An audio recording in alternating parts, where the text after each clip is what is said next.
Hey everyone, thank you so much for tuning in to Take a Space podcast. I'm your host, Leah. Before we get into the show, a word from our sponsors. Today's episode is brought to you by Omio. Omio is a travel booking platform that makes planning a journey in Europe and North America effortless. Just enter your travel details, and Omio will magically give you all the train, bus, flight, and ferry options for your journey. It's never been simpler to book your first real vacation of 2021. Best of all, using Omeo saves you time and money. That's a win-win in our books. Omeo wants to help you leave your house this summer by offering 5% off your next booking. Just head to omeo.com and use the code OMIO5, that's OMIO5, at checkout. Valid until July 31st for new users on all modes of transportation. It's just the pick-me-up that 2021 needs.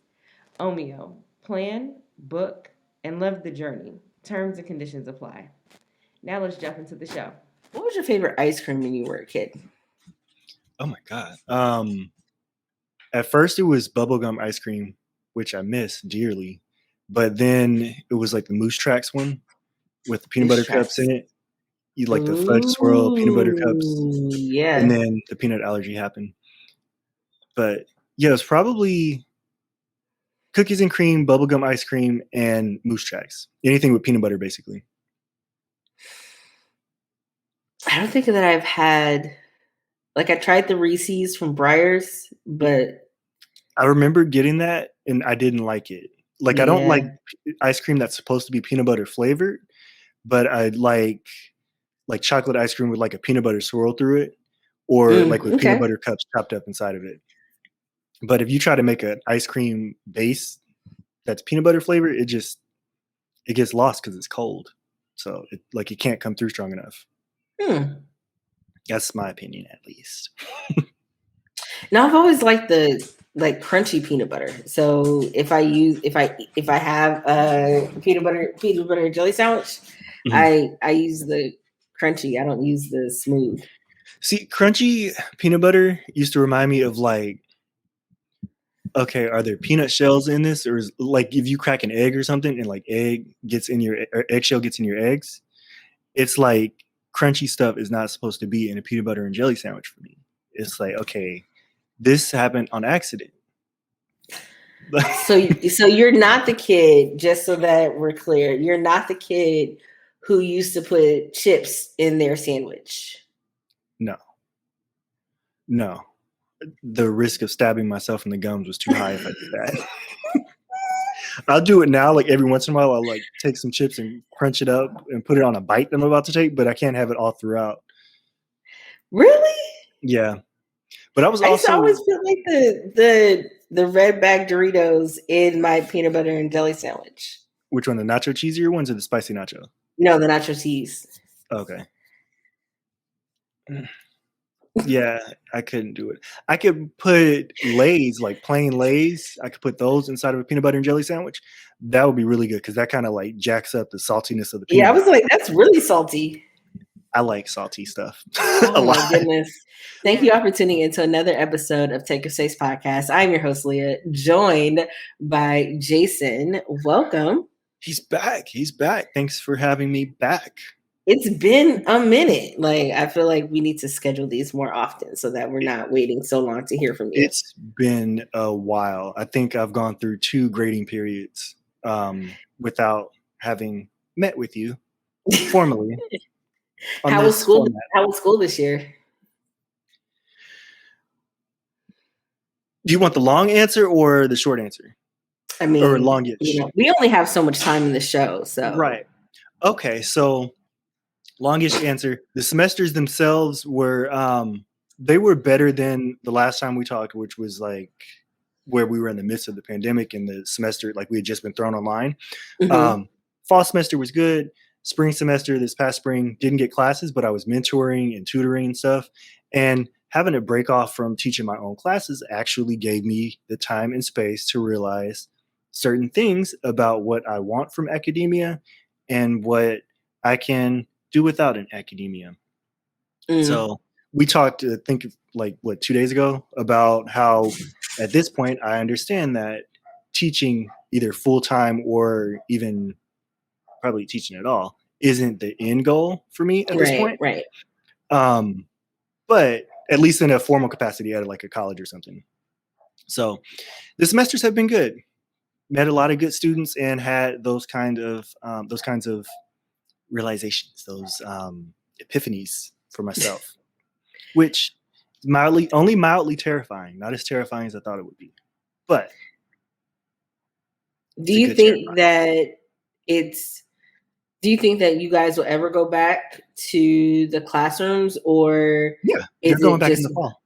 really? Yeah, so they are, with the way that the vaccine rolled out, I think technically if they had planned to have an actual fall semester, they could have done it.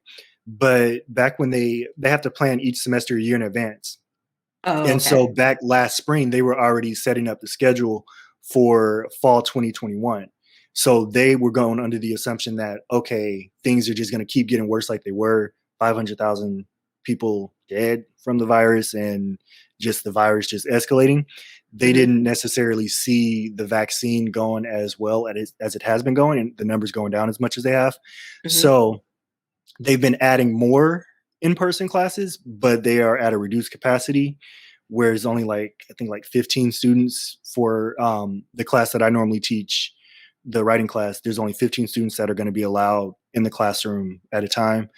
Okay. Plus, you have to account for how the classrooms are going to be set up, how they're going to leave time between each section for the rooms to be cleaned.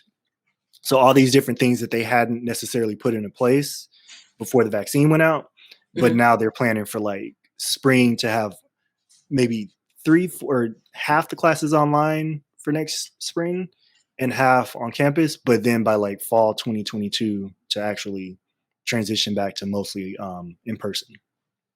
So Is California still at limited capacity, or has everything opened back up? no, I think everything has shifted as of June 15th, I think is when Gavin Newsom opened everything back up.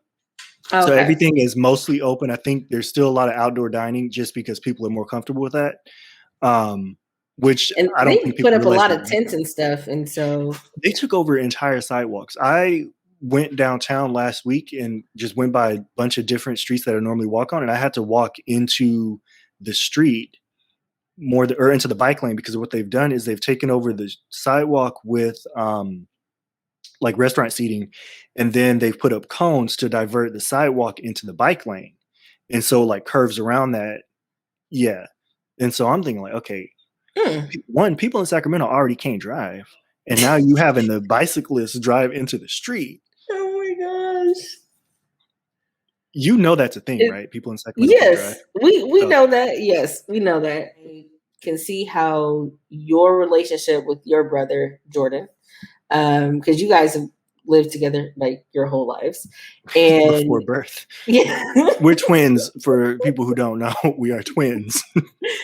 but it's the relationship that you two have is something that a lot of people think is stuff of fairy tales, and not just that, not just bickering, fighting, or anything like that, but it's just that in the relationship you both have an understanding to do what needs to be done in the space that you share.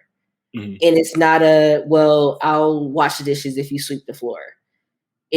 Or I'll pay for the cable if you pay for XYZ, right? There's an understanding that happens where, because we both love and respect each other and we want to respect the space that we're in. I don't respect him.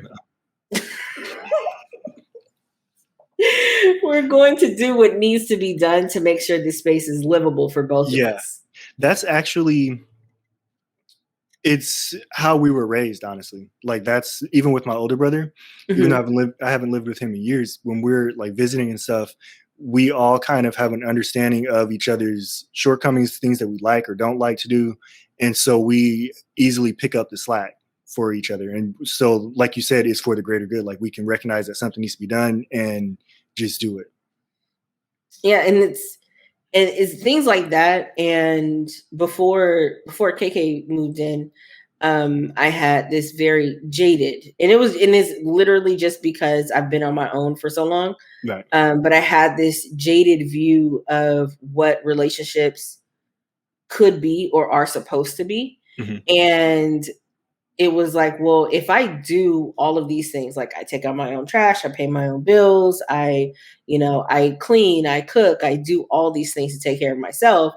If I'm continuing to do those things, what more or what would somebody else be able to bring to the table? What would they do? And so it turned into a thought of, well, if I cook, are you buying groceries? Or, if I'm taking care of the house, are you going to mow the lawn? Is doing like you're doing all these things with conditions. Like if you do this, you have to do, or if I do this, you have to do this. Right. And it was after Kayla's second day here that I realized that doesn't work in real life. No, not at all. Because that's where you get the bitterness. That's where you get the frustration. You get into fights over nothing. When she moved in, it was a situation of, well, the floor needs to be swept. So if she sweeps the floor, then I'll take care of the dishes. But then I was just like, but then what if she doesn't sweep the floor and I do take care of the dishes? Am I then going to be mad at her because she didn't sweep the floor?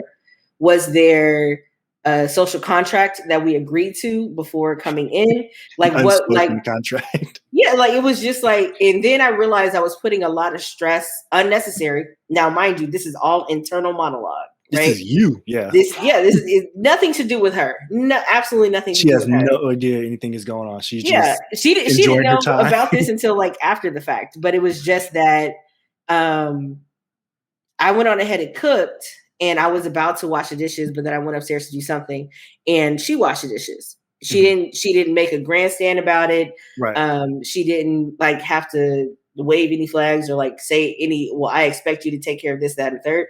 No, she just did it because it needed to be done. And then I realized that, no, if we're going to be a team, if we want this relationship to work, if I don't want to be bitter at the end of the day, I cannot put unspoken expectations on another individual for the sake of me feeling like I'm being taken care of while I am then taking care of someone else. So it's now I'm realizing that and that's why I check myself, like you said, you grew up in making sure that you all are taking care of everything for the greater good. Right.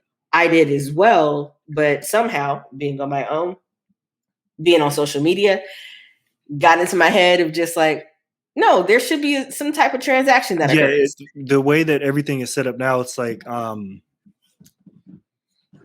quid pro quo. I hate saying that because I always get the R sounds rolled up, but it's okay. But yeah, everybody has this assumption, like you said with social media, like if I post somebody's picture on there, then I should get this much clout or this much exposure or something. Every single thing is done with conditions now. And so it's easy for us to kind of transfer that mindset to now, like to real life. Yes. Where it's like, okay, you cooked, you chose to cook, you chose to buy the food that you wanted to cook or whatever.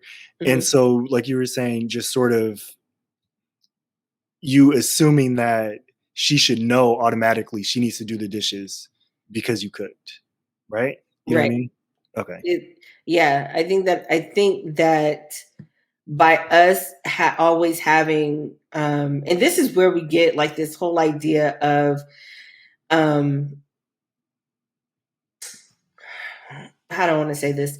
We get into this idea like Monique with the bonnet thing, right? She started off with, a lot of people have noted me as being the auntie, and I'm this, I'm that, and I'm just like, okay, but you're not in my village, so you're then not my auntie. And because we don't have our own villages, which is how we grew up, was having our own villages. We use social media as kind of a community to figure out how to interact with each other. Yeah, it's like a baseline for this is how people are supposed to act with each other. Exactly. And that's not how things go. There was a post where she was there was a post that a girl, I don't know if a girl wrote it, but it's coming from a woman's perspective. But I don't know if it is a woman who actually said it.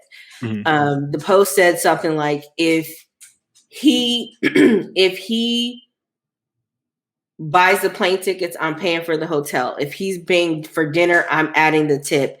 If he's cooking dinner, I'm washing the dishes. If he does this, then I'm doing that. And I'm just like, and that's when I had the thought of like, when did it become so transactional?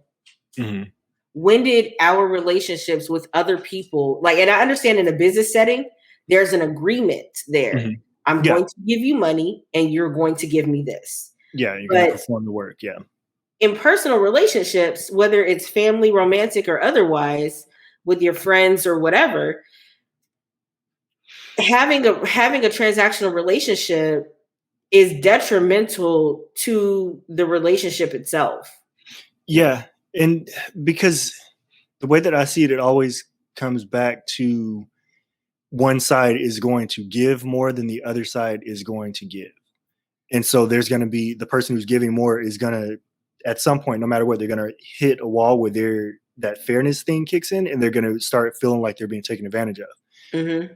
Which, yeah, I don't like that whole idea of transactional friendships because not everybody has, like you said, the same baseline that, like, the way that I was raised and how we handle things and stuff is different from the way that you were raised and the way that you handle stuff. There may be similarities, but it's different because that's just how it is. Right. So in our friendship, that's going to look different. I'm going to give different things. You're going to give different things. I know your stuff, you're big on time and stuff. Like you like spend a lot of time with people, right? Right.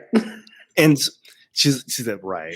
Yeah. I mean, yeah, like you know, because if I'm coming into town, hey, so yes. and that's what it is every single time. Like if I text you all to let you know when I'm coming into town, you text me back, well, we're gonna be home on this day, and I'm like, okay, great, because that's and meet in the middle. Know. Yeah. And so with our transaction, in that sense, that's how we sort of meet in the middle. I don't think that a lot of people do that, honestly, because they can't separate themselves and their own needs and their own desires or their own wants and stuff. They can't separate that from what the other person has going on or whatever's going on. You know what I mean? And it takes a degree of, I guess, humility to step back and just do something without expecting any kind of reward or any kind of recognition, any kind of reciprocation. There's a degree of humility with that a lot of people don't have. And it's hard to step back and do that. I've had moments where if I notice that I'm doing the dishes more than my brother, I start to have resentment and I start to get annoyed and stuff. And then I have to step back and I'm like, okay, well, this is a me problem. Like clearly I have a problem with the dishes being here. So I'm fixing the problem for me. It's like, I'm not cleaning the dishes for him. I'm not cleaning them so that I can have recognition from him or to get him to do something else or something. You know what I mean? I'm doing it because it needs to be done. And it's one of my things, I guess. Now that I think about it, I don't know. Why do I do the dishes? I think that's so true of there's a level of humility, but a lot of people tend to think, people who are not in long-term, decent, sustained relationships tend to think that humility is a weakness. Yeah. And like I have to be the dominant, I have to be the alpha, I have to be on top. Oh yeah, like I have to make sure that if I say this, then everything snaps into place. And it's like, I mean, okay, North Korea, I don't know what to tell you about your constituents. Maybe they're not happy having you around. Maybe. But I think that it's I think that you do have to be humble. Like there's in an honest relationship, there's really no room there. If there's any, there's not a lot of room for pride. Right. Because if I was prideful, then a lot of my relationships, even my relationship with you, would be way different. because I would expect you to know everything there is to know about me, what I want, my likes, my dislikes, or whatever, and for you to cater to that. Mm-hmm. But if I can assume positive and live my life that benefits me to be, helpful where I want to be helpful, offer where I want to offer, or sit back when I want to sit back Mm-hmm. in that space, and you be good with that, then that's how our relationships, like that's how our relationship works. But Yeah. if I'm always expecting that, if I'm always expecting you to do more, to go out of your way to do these things, then that's where that resentment, kind of like you said with the dishes, like, Yeah. hey, I'm washing, hey, like five out of the last 7 days I've washed dishes. Like, Mm-hmm. why aren't you stepping up more? Right. Why aren't you? Because then it becomes, you're not doing the thing that I want you to do in the time frame that I want you to do it in, Mm-hmm. and Without you're me probably telling you not. that I want you to do it. Yes, exactly. Exactly. it well, that's one of the things I think that kind of, like you mentioned how it turns into almost like a business arrangement. Like you have business arrangement with like businesses for transactional relationships where you work, you get paid for working. Right. That is clearly outlined by businesses, but I think that with a lot of those relationships where people do feel like they're being taken advantage of, there haven't been conversations about, okay, this is what I expect from a friendship, or this is what I expect from a relationship, and Yes. here's what I'm expecting from you. There's no clear statement of this is what I'm expecting for it. And so that's where the resentment starts to come from, because you start carrying around these unspoken expectations that people can't live up to. Like my dad says, he's not a psychic. The squeaky wheel gets the oil. Not a mind reader. Oh God, I sound like my dad. But like, yeah, like those types of cliche things that black families hear all the time, or the black kids hear from their parents all the time. You don't get what you don't ask for, or what you don't make known. You Yeah, won't get closed it. mouths don't get fed. Thank you. There's That's what I was looking for. I was like, it's on the tip of your tongue. It's We're coming. almost It's there. it's that Like one. Why is he not saying that one? I'll say I that one. wanted to say, I could not figure it out. We don't say squeaky wheel gets the oil. I heard the first time I heard that was in Texas, and I was asking somebody for something, and he was like, well, the squeaky wheel gets the grease, and gave me whatever it was. But Yeah, I feel like I feel like, closed mouth don't get fed is what I know. That's what I was raised off yes, by my dad. that is the one. But I feel like we have to make sure that we're self-aware. It's not just humility, but I think it's Yeah. self-awareness to understand, hey, because we think that, it's, if you come into a relationship having standards or having expectations or wants or needs and doing anything except letting it free flow, Mhm. then you are a controlling person. Yeah. You don't know how to have relationships or whatever the case may be. But I think that a lot of times the opposite is true, where if you can actually state that you want a relationship, whether that's platonic, romantic, mentor, or whatever, professional, it doesn't matter what it is. Mhm. If we take it to a business setting, there is a contract that is written out. You sign the contract. Yes. You were offered a position, you accepted the position, you will do the training, you will get paid, you will do the job, you will get paid. Like a And sugar if you baby or something. stay, if you stay within the confines of that contract, you will get paid. But if you are in a personal relationship, familial, platonic, romantic, there's not a lot of structure to that if you don't Mhm. add it in there. So Yeah. it's an understanding of, like I was talking to a couple different guys, and they were just saying, yeah, like it's possible in 6 months to know if you want to marry the person you're dating. And I'm like, oh, okay, cool. But their mentality is that they don't want to go through the hassle of telling them up front, because that would scare them off, or that would make them act differently in that relationship. So, but I do say that if your expectations are known in the beginning, it makes it easier for someone to say, I am able to fit within these parameters, but also reserve the right to change if something doesn't work. Mm-hmm. And we have that freedom in our personal relationships. We are allowed to grow, be different, things like that. So, Right. but I think that it comes from knowing what it is that you want. Because if I know that if I'm going to build resentment because I swept the floor more times than somebody else swept the floor, or I'm always driving out to see everyone else, or I don't get phone calls or whatever. If I know that I'm going to get resentment about something, Right. then I'm not going to engage in that. Or like you said, change the way that I think about it. I'm not doing this for them. I'm doing it for me. Yeah.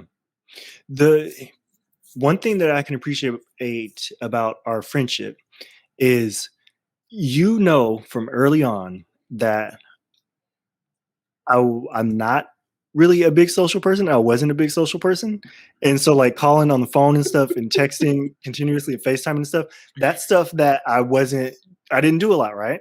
Right. I've gotten better at it, right? I mean, For our friendship. after a decade, I feel like you've gotten better. 12 You've grown. years. 12 years. Well, no, Yeah. probably No, about 2000. 13 Wait, years. this is 2008, wasn't it? yeah, Wasn't it like fall 2008. 2008? Oh Was my when we gosh, first met in that 13. first Yeah. Spanish class. Oh man, it's gonna be Oh, 13 years. our friendship is almost a teenager. Whew. We're gonna do like a bat mitzvah for it or something, or bar mitzvah. Oh goodness, what did we do for 13? I don't know. It's an What is the unlucky number. 13? Get a black cat. No, absolutely not. No cats. But yeah, just with our friendship, that's a prime example of like I didn't notice a lot of what you were expecting from friendships and stuff. But once you started making it known, is one thing. Like you started verbalizing that, like, yeah, I like to spend a lot of time with people. I like to talk on the phone. I need you guys to check in on me, those kinds of things. And so I try to be more consistent with that, even though it goes against my natural inclination. I I know that sounds like, oh God, it's doing something unnatural, but it goes against what I normally fall back on. I know that that's what you're expecting from it. So I try to pick up the slack on that and try to meet you there with that and keep up my end of the bargain with the friendship. If that makes sense. Yeah, absolutely. And I think it goes the other way too, with not just me vocalizing what it is that I want, but understanding who my audience is. So you absolutely have the right to say, well, that's not how I operate, and I have to decide whether or not to continue with the relationship or not. Mm-hmm. But by Are you breaking up with me? Are you ending our friendship? Oh my gosh. It made it through college. It can make it through anything. Like, come on. Basically all of our nieces and nephews have been born within this friendship. All of yours have. Yes, they have. Oh my gosh, yeah. Yeah. But I feel like it's more the other side of that is making sure that I know who my audience is, but also knowing who my audience is, knowing that you have the right to say no, and then giving both of us the space and grace to kind of adjust through it. Yeah. So if I don't hear from you, after a week or so, then I can say, okay, well, it's not that he doesn't care, because he does have a life, but also this is not his default. Right. And because this is not your default, I can't get upset with, well, in my world, I want everything to work like that. No. Yeah. If I can voice that to you and say, this is what I would want, and then you tell me what it is that you like in a relationship and how you like to be supported as a friend, whether it's like even if being held accountable is uncomfortable, right, but it's something that's necessary that you appreciate, then I can operate in that space. So I remember when you lived in Virginia and I think this was one of the times where you were like upset with us. You were like, "You guys, I don't talk to you guys enough. I need you guys. I need to talk to you guys. I need you guys are my friends. I need to talk to you." That was one of the times where it was like, okay, really, like I had to step back. I'm like, okay, she is really far away. She left her entire family and stuff. So I need to appreciate the fact that I'm a part of her support system and be more consistent with responding and calling and stuff. Whew, that was a weird phone call, but yeah, I remember that. So I was at a point in in Virginia, Virginia. Yes. yes, Oh, Virginia was not good for you. that you know what? It was good to hit a low point in the grand scheme of things, Mhm. but being in that muck, It was terrifying for us, for you to, oh, because we could see you sort of, not to get off the topic of transactional friendships, but we could see you sort of declining. Yeah. declining, which is why I think when you were in Virginia, we did talk to you more and we did do more video calls and stuff and more texting and everything. But I noticed since you've been in North Carolina, you're doing it. It seems like you're in a better place. So it's like, okay, we don't have to check in on you as much. You know what I mean? Yeah. Not a perfect place. Not saying Yeah. that you're all good and stuff, but we know that you're in a better position than you were in Virginia, because Virginia was not, like I said, was not good for you. Yeah. You, when you moved to North Carolina, or when you were talking about moving to North Carolina, I remember the difference just in like all of our reactions to you saying you were leaving Virginia compared to when you said, okay, I'm moving from Texas, I'm moving to Virginia. We pushed back hard. Yeah, We y'all did. we we Y'all questioned pulled it up so much. stats, demographics, like it was We everything. questioned it so much, but compared to when you left Virginia and moved to North Carolina, we were like, okay, yeah, it's still kind of, it's further from the West Coast, but you sound better. You sound like you're more optimistic about this. So yeah, are you settled yet? Are you moved in? Are you good now? It was.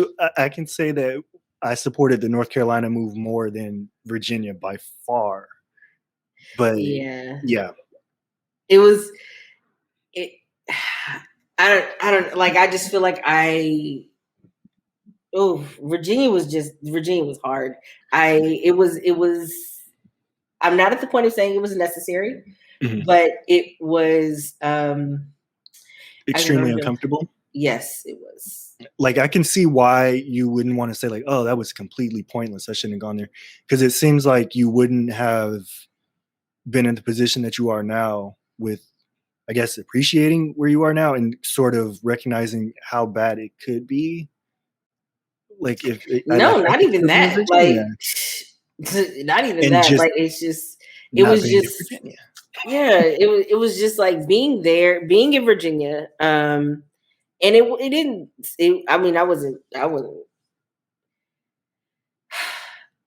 being in Virginia was the first time that I was away from everything I knew. Right.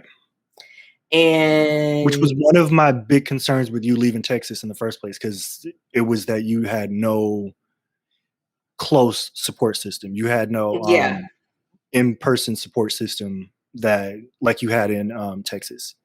yeah. And not saying that I know because I don't really know I didn't know anybody in Charlotte when I came here. I Right. came here legit, not no job, Yeah, you packed up like and no, packed up what like you wanted to I keep and left. literally just got out of Dodge. Like that's what Yeah. it was. But I think that it put me in a better position. Being in Virginia put me in a better position to take on because I've always been resourceful, but taking Yeah. on the confidence that I needed to get the role that I'm in now. Yeah. You know how, and I had this thought too. I know we're way off topic, but I had this thought too. Mhm. Um, you look at somebody's life and you're like, oh man, they're somebody who is living the life that I would want to live. Mhm. And then you spend time with that person. And then you realize the life looks great from this point of view. Until I Mhm. take into consideration what it takes to live this life, I don't want that. Yeah. That's like So the social media thing. Like you see the end product, you see the part that looks good, but you don't see the struggle and the challenges that went into making that happen to get to that point. absolutely, yeah, because I mean, and people always want to claim to be the bad bee or the alpha male or the this or the that, and it's like you can say that you want to be with the top 10%, but there's a lot of people who's striving for that spot. Mhm. But to stay in that role, to be sustained in that role, if whether you're a real one or you're faking it till you make it, like there's so much that goes into it. But being a part of that, I realized like I am not 23 anymore. I am not ready to go to a bar, to a club every other night. I do enjoy um, a decent kickback. I appreciate certain aspects of life, but like there was a woman who I met and I was like, man, like she's real cool. Like I wonder how she's enjoying her life because she seems like a really sweet person, a really nice person. Mhm. Doesn't take any drama, knows what she wants. Da da da. Spent time with her, and I was just like, Just taking it back. nothing you're doing is sustainable. So I think that it's more important for us to have an understanding of an awareness of who we are and what we want, Mhm. and to be a little bit more vocal about what that looks like so that those expectations are clear in the beginning. Not like, you know, how people get together and one person says, I don't want kids. Another person's like, I do, but if you don't want them, I'm fine with that. But they're not Yeah. fine with that. Either trying to change yourself or trying to change the other person. It doesn't work. Yeah. Let's just listen. It's okay. It's okay if the two of you are not on the same page about that. You two can absolutely go separate ways. But if you Yeah. stay and build resentment because you want something that they don't want, Which or they've made if known. yes, like if I'm like, and living in the city or versus living in the country, or being more of an extrovert and having more introvert friends, like there's a balance and understanding. There's a social contract of sorts that needs to happen where Yeah. we agree that these are the terms of our relationship. Right. And while it is not transactional by any means, because just because you don't call doesn't mean that, you know, you found new friends that are now dropping Right. me. Or if I don't reach out about whatever, it's not because I don't care. Like Right. there's an understanding and a grace there that I think that the world is really missing in relationships, because we look at social media and social media says, this is the baseline for relationships. You Yeah, you should have to be able control the to other person. You guys have to be exactly absolutely. on the same page. And I think for me personally, looking from the outside in, a lot of relationships, just going to the romantic side of things, a lot of people, the problems that they run into is that they don't treat their relationships as just a standard friendship first and then complement it with other things. Mm, Um, it turns into, okay, my friends, I treat my friends great. I let my friends live their life. They do their thing. I do my thing, whatever. But then with the romantic side of things, they turn it into, we have to merge into one. I have to know every single thing about you. We have to know, or we have to be completely on the same page about every little thing. mhm. And so it it is harmful because then people start to lose themselves and then they start to resent the other person and then it all goes left. But That's where I kind of start having the conversations with other people who are just like, relationships are not lasting like our grandparents used to have. And it's like, okay, but how many children did your grandfather have on your mother or your Yeah. grandmother, or Were these how, happy relationships? yeah, Like, like are they happy? And not just are they happy, but are they at peace? Is this yeah. relationship a peaceful relationship? Hmm. And if it's not a sustainable, peaceful relationship, then move on. I'm Yeah. not willing to, just for the sake of numbers, be in a relationship with someone and saying, well, he's had 4 children on me, but But he's he still mine. comes home eventually. Because at that point, is he mine? Like, Is I got his name. So do the kids that he had babies with you on. Like, what are you sacrificing here? yeah, like I think that if a relationship is not peaceful, and we have all these prank videos and all these videos of like, one video comes to mind is where um this guy says they don't make him like this anymore. And this Mhm. girl is like getting him. He said when he comes home from work, he wants a glass of liquor with 1.5 ice cubes in it. So she gets like 2 ice cubes and then cuts one in half and then puts it in his drink and then serves it on the side with a snack or whatever. And I'm just like, at no point in a relationship are you to demean yourself for the sake of another person. I think Mhm. that it's important that we learn how to serve other people out of love, but Mhm. at no point does somebody turn into your maid A or your servant. butler or whatever. Like, You can that's, serve someone, don't become a servant. yeah, you do not have to, that is not in my job description. If you want that, you can absolutely hire somebody to do that Like, is for you. that something that she signed on for? Or like going into this, she knew? I don't know. I just know that I remember them posting that clip and I was just like, there's no, and because okay, Ain't I no say it way. like this. There's nothing that, because if that's their relationship, that's what they agree on, that's their relationship, whatever.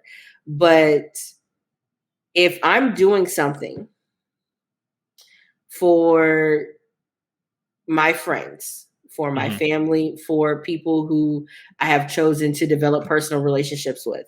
And I'm doing something because it is within my nature to do it, because I'm kind, because I'm wanting to give to them in this way. Mhm. When you record it to post it on social media, to brag to people about how you've trained me to do this thing for you, that demeans the whole gesture. That's It takes the love, it takes the compassionate or the intimacy out of me doing it for you. yeah, and just I, becomes something for social media again. To I I would like for you to send me that video because I need to look into this couple if you can find it. I need to look into them to find out about their background, because looking into their background will tell me a few things. So if you could find that for me after this, after we finish with this discussion, that would be awesome. That would be super. yeah, I don't get I don't get it. like I don't get it. the people the people who posted an intimate thing. There's ways to be intimate with your partner without having sex. Mhm. And instead of them talking about it, they just posted things like them in the shower and him washing her hair. And I was like, so now that this is all over social media, it's no longer an intimate thing.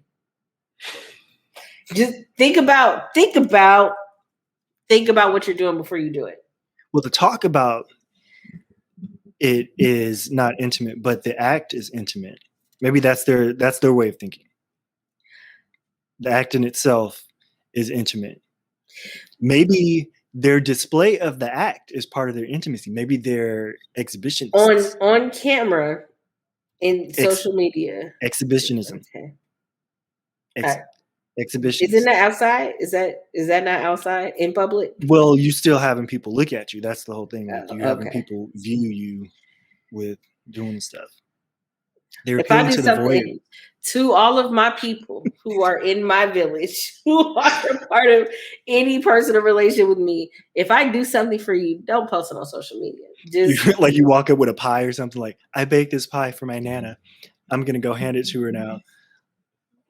Here, take this pie. Okay, thank you. Why are you filming it and posting on social media? Is it for giving the person the pie to make them feel good, or is it so that people can praise you for it? Yeah, or because it happens all the time with the homeless videos. Oh, I'm Oh giving my this homeless God, I guy hate that. I'm giving this homeless guy a room for the night. And then walk up, here, pick out what you want while I'm filming you.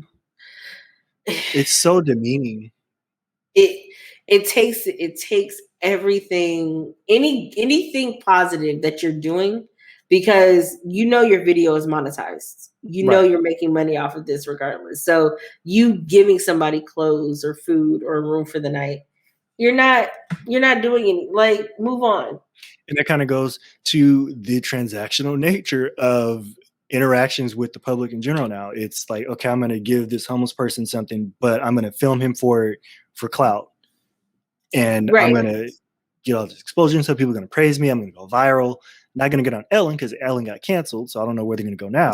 But right? But it turns into this That's what whole it thing is. where Yes. it's just you're doing stuff for people in order for you to advance your own interest. You're not doing it for the sake of either feeling good about it or just to help the other person.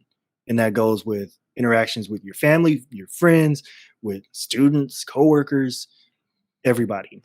You can't, Yeah. and it's not sustainable. Like you said, it's not sustainable because eventually you're going to deplete the supply. Like Amazon is running out of employees right now because they've sucked so much from people that they're concerned about running out of people to suck so much from. That's what's going to happen to your friends. If you don't want to be the Amazon of your friends, do you? Don't be the Amazon of your friends. Don't be the Amazon. No. Because no. Amazon, everyone can agree, Prime shipping is outstanding, but the evils of Amazon are starting to outweigh the positives. So you don't want to be the Amazon of your friends. No, I can wait a few days. I don't need everything next day. Right. I don't need it next day. I promise you I don't. So how do you, like, what steps do you take? How should I phrase this? What steps do you take in order to make sure that if you're doing an act for someone, I know you talked about earlier with your sister and stuff with like starting out, you had those concerns about you doing something and not seeing reciprocation. Mm-hmm. How do you check yourself when you are doing something like cooking dinner or even like helping take care of the kids and stuff? How do you check yourself to make sure that you're doing it for the sake of you want to do this to help the system flow versus you expecting, okay, I'm going to watch her kids today and then she's going to cook dinner for a week or something? How do you check yourself to make sure you don't fall into that trap? I think like what you said in the beginning about having the greater good in mind. Okay. Like if I'm awake and sometimes she goes to work really late. And so if I'm up when she goes to work and I hear, the boys are having a time or whatever, like it's nothing for me to get up and go take care of them so that she doesn't have to stop work to go take care of them. But I don't expect when I wake up in the morning breakfast in bed. Right. I think that looking at the greater good, because I know that if she's taken care of where, she can work her job without any distractions, and the boys are taken care of, they'll be less cranky in the morning.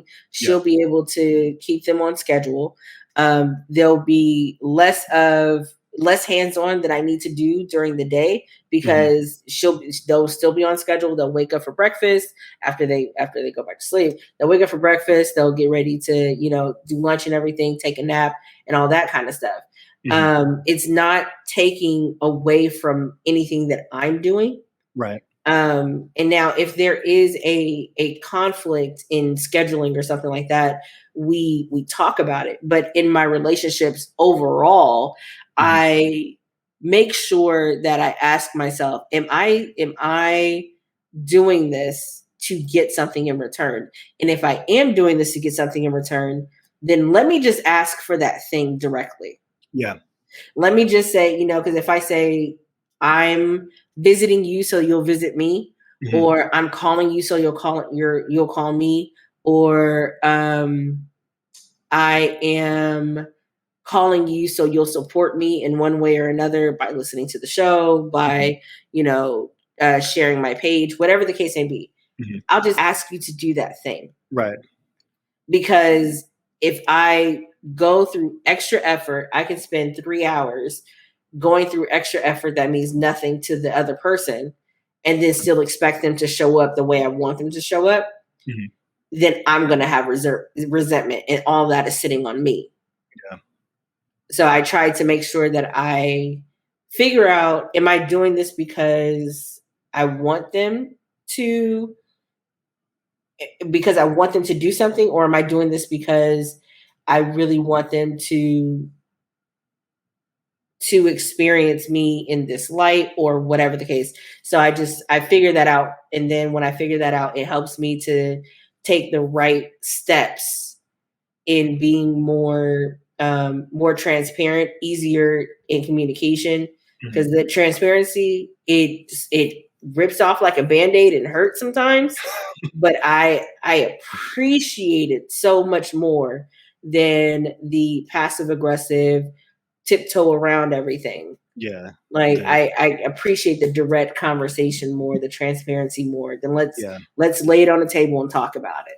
Don't allude. Be explicit. What about you?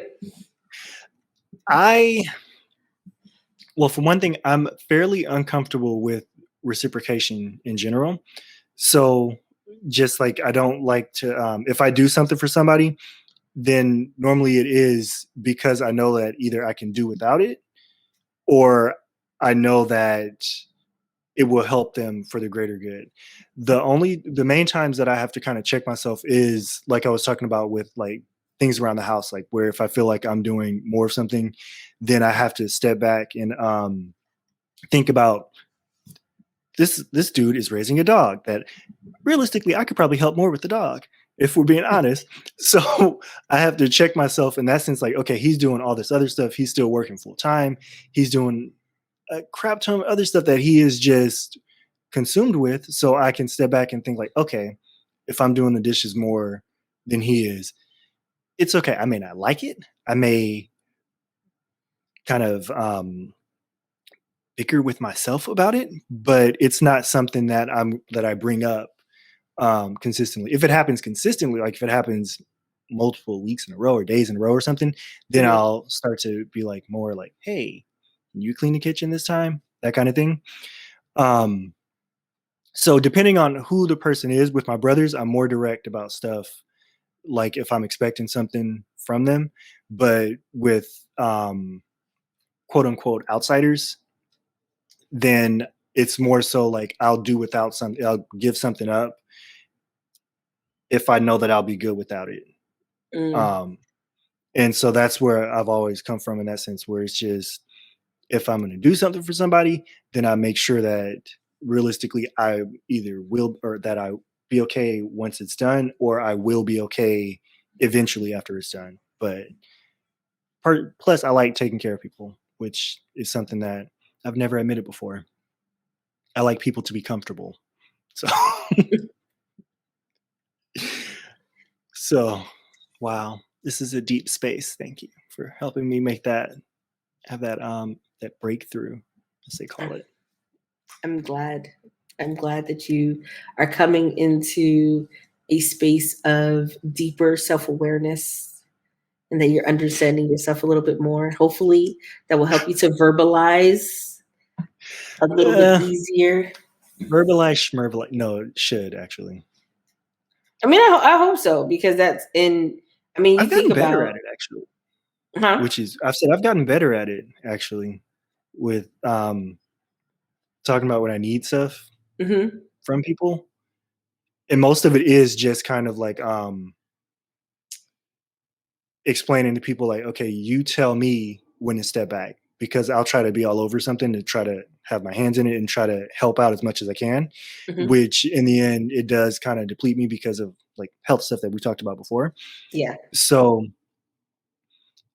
people have gotten better about telling me to step back, which has been like really helpful. I didn't realize that I needed that from my relationships with people, with my mom, my stepmom, my brothers, with you, just telling me like, take a step back, rest. It'll be okay. I won't die without you. I promise I'll still be Yeah. here. I need you to take a walk. It's Like okay. even when you had me helping with the flyers and stuff that you were doing, the email blast that you were doing for the class that you're planning, Hmm. with that kind of thing, you're like, okay, handle your stuff first. I sent it to you. You don't have to do it right away, but it's there. Let me know when you get a chance to look at it.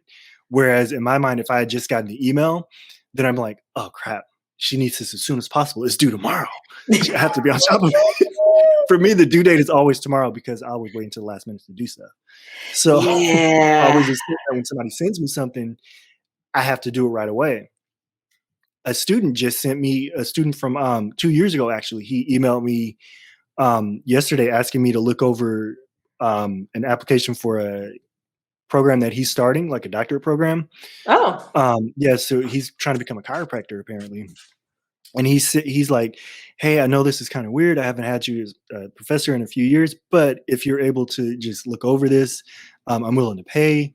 It's okay. I'm like, okay, I'm taking a pretty intensive online class, but I would like to help. So I need to know, when is it due, and send me the prompt. So it's like only like a page or two anyway. So I'm not going to charge Oh, him. okay. He's one of my favorite students. I'm not going to charge him. I like editing and stuff. So I'm just going to go through and edit for him real quick and just knock it out. But just that kind of thing. I was very upfront with him in that respect. Like, okay, um, I probably won't be able to help as much as I did when you were like my student because I don't have the time, but I can get feedback to you by Monday or Tuesday. How does that sound? And just being clear in that sense. So yeah, I See, guess, when you get all that out, yeah. and that way all that pressure is taken off of you. Isn't it weird how that's easier to do with outsiders? Because a student, that's like fourth degree outsider. Like I don't really have to respond. You know what I Yeah, mean? yeah, because you could have easily just, I didn't never got an email. What are you talking Right. about? Like with family, that's one thing that's like you can be direct with them, but then there's that stopgap between when you get to friends. It's like, oh, okay, I want to be a little more careful there, and then it jumps to students, coworkers, other people. It's like, okay, I'll get it done when it gets done. Yeah, Just up that's what it front. is. Yeah, because I mean, even I think about like there were some years where we had to figure out, okay, are we doing? Look, financially, are we all working full time? No. Okay, we can either do birthday gifts this year or Christmas Right. gifts. We're not doing both. And us just having, and then now in recent years, it's been more about um, I'm going to get a gift if I have the capacity to get a Yeah. gift. There's And no but I'm not reciprocation. expecting anything in return. I just really want to get you something. Yeah. And honestly, that's how we always, it seems like all of us, we kind of had that unspoken thing where we were sort of like, okay, I'll get a gift if I can.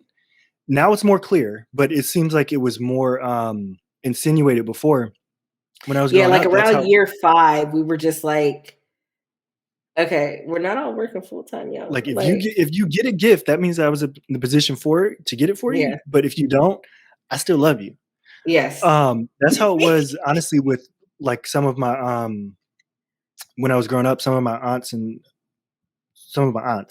they weren't well off financially, and we never got Christmas presents from them, birthday presents from them. Very rarely, actually. Mhm. I could probably count on one hand the amount of times, but they were always there at Christmas like gatherings and stuff. So it was never like a lack of, oh, they don't like me, they didn't give me something. But that didn't stop us from giving gifts to everyone because we Right. were in a position to do that for everyone. But it never turned into a thing where it's like, well, I'm not buying anybody in this family a Christmas present because they didn't give me anything last year or the year before that. No, I do this because I like giving gifts to people. Do you realize how exciting it is for me to go through your wish list, to through anybody's wish list and go through and find just ideas, and then I can go on Amazon and find my own version of what they might want and have it sent to them, and then to hear like, oh, the package has arrived. Oh, I can't wait until they open it. Do you See, realize how exciting that is? I think you get just excited off of that as when I know that I'm on a plane to visit someone. I think that I can't do planes. I want to do see, planes more. We'll need to talk about that. I think that my excitement to be at some like going up to somebody's door, Mhm. it not just a random person, but like a friend or family member. Like the people that keep But knocking on our door. No. oh gosh. Oh. But just being able to go up to somebody's door and knock and know that it's like a surprise visit, or Yeah. even if it's not a surprise visit, but just knowing that I get to visit them, I think that's kind of like the same feeling or excitement that people whose love languages are gifts, like or service, like that's the kind of excitement that they feel. So I'm just like, I can understand it. But as far as gifts goes, I would rather be present than to give a present. Okay, Jay-Z. I'm just Okay. saying. I'm just saying. Well, thank you all for tuning in to another episode of Take a Space Podcast. Thank you so much, Jason. Where can people find you if they're first time being introduced to you? You can find me on Twitter at JJ_Newberry. Instagram, same thing. And I think Visco, check out my photos. I've been doing a lot more pictures and stuff now, a lot more photography stuff. Check that out. Visco JJ Newberry. Check it out. I'll make sure to VSCO, right? Yeah, VSCO dot, I think it's either .com or dot something weird, .co probably. Okay. Yeah. Okay. But yeah, I've been uploading a crap ton of pictures on there, more than I have been on Instagram, which is, I should probably be better about updating my Instagram, but check me out there too. Well, thank you so much. It's always a pleasure to talk to you, whether on or off camera. I appreciate our conversations. I appreciate you. Oh, that makes me feel good. So we're not breaking up, right? Of course not. What? Okay. We in this for life. What? You can't get rid of me. Look. But thank you all so much for it is I forgot that I was doing an outro. Thank you all so much. Thank you again to Jason. Be sure to catch us on the live. We are still kind of playing with the days of the live, but more than likely we're going to go live on Thursday. But please make sure you follow us at Take a Space Pod on Facebook, Instagram, and Twitter, and we will post about which days we'll actually be going live, but it'll be at 8 o'clock Central Time this either Thursday or Friday. Later this week. Yeah, it'll be at the end of this week. Just tune in. We'll make sure to let you know. But thank you so much. Y'all have a great one.